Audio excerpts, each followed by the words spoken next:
আল্লাহর হাবিব সাল্লাল্লাহু আলাইহি ওয়াসাল্লাম ফজরের নামাজের পরে 7 বার এই তাসবিহটি পাঠ করতেন এবং মাগরিবের নামাজের পরে আল্লাহ রাসূল সাল্লাল্লাহু আলাইহি ওয়াসাল্লাম 7 বার এই তাসবিহটি পাঠ করতেন এবং তিনি বলতেন, আল্লাহ পাকের কোনো বান্দা যদি ফজরের নামাজের পরে এই তাসবিহটি 7 বার পাঠ করে এবং উক্ত দিনে যদি সে ইন্তেকাল করে, আল্লাহ পাক রব্বুল আলামিন ওই ব্যক্তির জন্য জাহান্নামের আগুনকে হারাম করে দিবেন।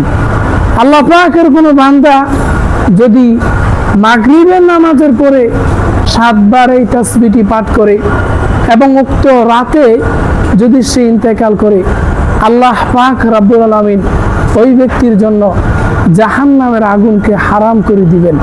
আর সেই তাসবিহটি হচ্ছে আল্লাহুম্মা আজরিনি মিনান নার, আল্লাহুম্মা আজরিনি মিনান নার।